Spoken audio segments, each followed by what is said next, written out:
Episode 1 में हमने ये सीखा था कि ट्रायल बैलेंस के कौन से आइटम कहाँ जाने हैं। तो सीखा था कि जो आइटम डेबिट के होते हैं उसमें दो तरह के आइटम होंगे, एक्सपेंस या फिर एसेट, और जो क्रेडिट साइड है इनकम और लायबिलिटी। अब यहाँ से लेके यहाँ तक हमने कहा एक्सपेंस। अब यहाँ झगड़ा होगा, ऊपर वाला एरिया किसी और का है, ये एरिया किसी और का है, ऊपर ट्रेडिंग अकाउंट है, नीचे प्रॉफिट एंड लॉस अकाउंट है। ध्यान ये देना है कौन से खर्चे अपर पार्ट में आएंगे और कौन से खर्चे लोअर पार्ट में आएंगे।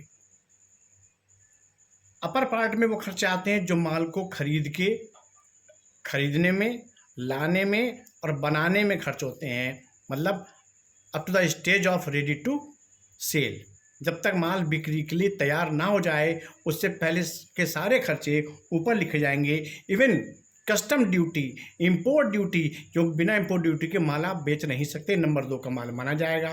बिना कस्टम ड्यूटी उत्पादन कर इसको बोलते हैं, बिना उसके दिए माल आप बेच नहीं सकते, ऊपर आएगा।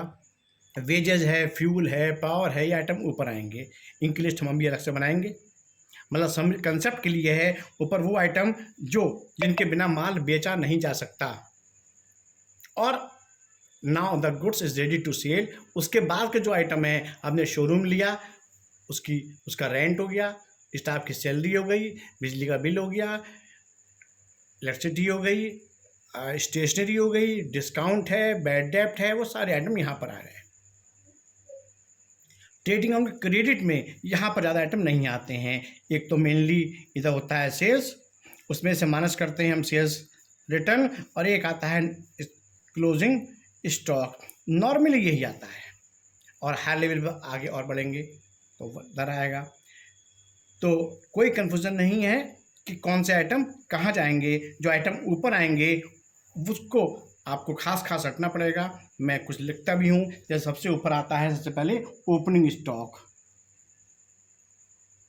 फिर आता है परचेज, उसमें से परचेज रिटर्न को माइनस करते हैं, फिर आते हैं वेजेस, फिर आता है फ्रेट,